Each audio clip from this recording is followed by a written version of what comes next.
Hai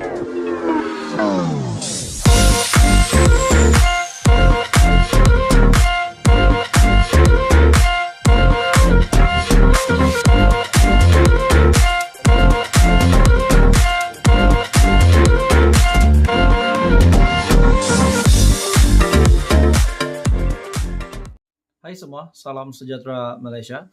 Selamat datang ke channel Fels Lifestyle.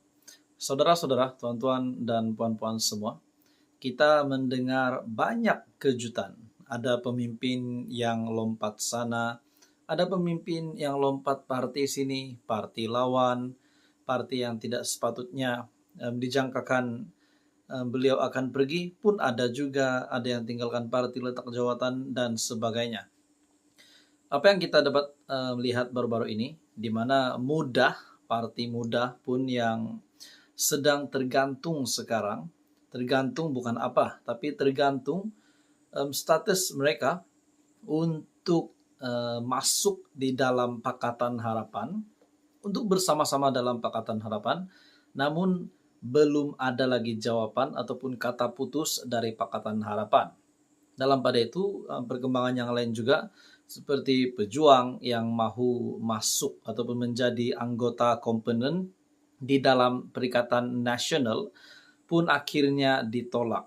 Saudara-saudara, hari ini pula kita mendengar bahwa Tajudin tolak tawaran sertai PAS dan Bersatu dan masih berharap pada UMNO. Sumber berita daripada BN News Online, bekas MKT ataupun bekas ahli Majlis Kerja Tertinggi UMNO, Datuk Seri Tajudin Abdul Rahman, menolak untuk menyertai Bersatu dan PAS kerana masih tetap setia dengan UMNO. Beliau yang digantung keahliannya selama 6 tahun sejak Oktober yang lepas masih menaruh harapan supaya tindakan dikenakan terhadapnya ditarik balik. Jadi kita dapat melihat di sini kesetiaan Tajudin walaupun sedang menjalani hukuman, saya boleh kata denda, di mana beliau digantung di keahliannya di dalam UMNO, tapi masih setia bersama dengan UMNO dan berharap denda itu ataupun hukuman itu boleh ditarik balik. Akhirnya PAS dan Bersatu yang mempelawah Tajudin pun, beliau dalam satu artikel ini, Tajudin tolak tawaran serta PAS dan Bersatu, bermakna PAS dan Bersatu memberi tawaran kepada Tajudin untuk join parti PAS ataupun Bersatu. Jadi persoalannya, saudara-saudara, bagaimana pula dengan Hishamuddin Hussein yang juga digantung oleh UMNO? Adakah beliau pun boleh menunjukkan kesetiaan sekiranya PAS dan Bersatu tiba-tiba menawarkan memberi tawaran kepada Hishamuddin Hussein untuk menyertai parti PAS dan Bersatu. Di dalam artikel ini, BN Online, Tajudin menolak tawaran serta PAS dan Bersatu. Tajudin menjelaskan dalam rayuannya, beliau telah memohon maaf atas kelantangan mengkritik Presiden UMNO, Datuk Seri Dr. Ahmad Zahid Hamidi, dan tidak mahu meneruskan persengketaan terhadap parti yang banyak berjasa kepadanya. Mengakui masih sayangkan UMNO, katanya, beliau sanggup menolak tawaran daripada beberapa parti pada PRU ke-15 selepas namanya digugurkan daripada kerusi Parlimen Pasir Salak.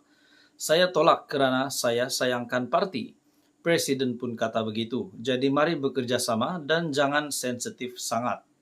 Orang lain yang tidak bercakap ataupun tidak kritik hanya yes sir, yes sir. Mereka tidak membantu pun Presiden sebenarnya, tetapi menjatuhkannya apabila kalah PRU. Akhirnya siapa yang rugi?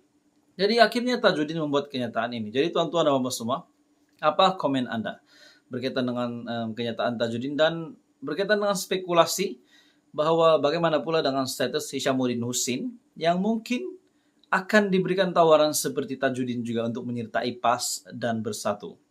Adakah Hishamuddin Hussein pun akan menunjukkan kesetiaannya kepada UMNO?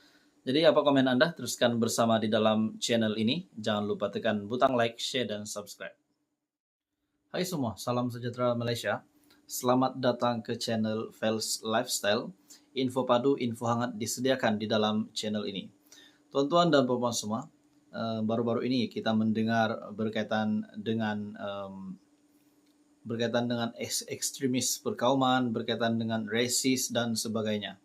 Jadi tuan-tuan dan puan-puan semua, akhirnya satu berita yang mengejutkan, bagi saya ini pasti mengejutkan seluruh pemimpin politik, pemimpin-pemimpin di dalam Malaysia, tidak kiralah kerajaan maupun pembangkang, dengan satu artikel yang bertajuk Zakir Naik dilapor, ditahan di Oman, dihantar pulang ke India.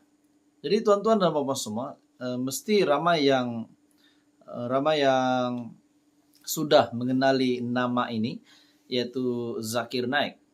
Penceramah bebas Zakir Naik dilaporkan akan ditahan dan diusir dari Oman untuk dihantar pulang ke India.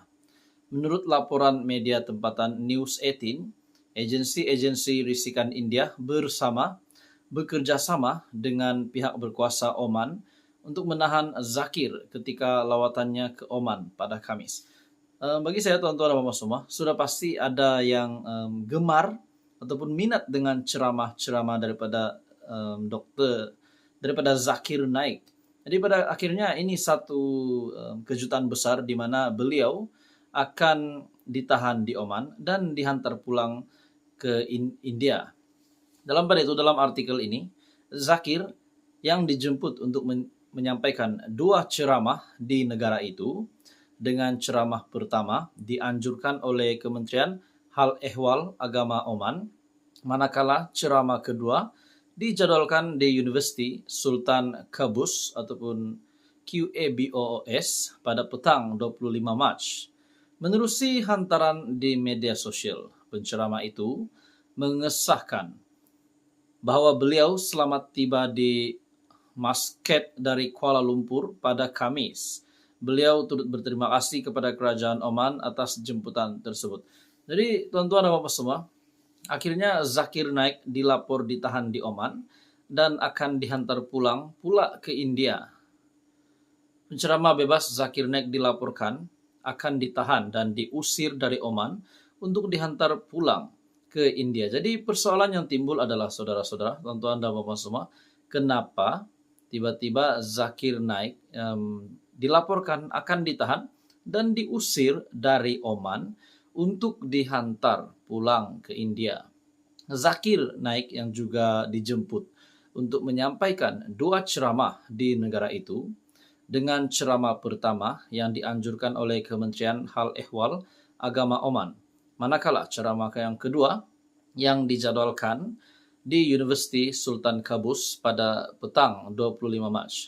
Jadi menerusi satu hantaran di media sosial, penceramah itu mengesahkan bahwa beliau selamat tiba di Muscat dari KL, Kuala Lumpur pada Kamis. Jadi tuan-tuan dan puan-puan semua, itulah timbul persoalan. Kenapa beliau ditahan, kenapa beliau diusir dan diantar pulang ke India. Jadi berkaitan dengan isu perkauman yang ada di Malaysia pula, saya rasa memang ramai yang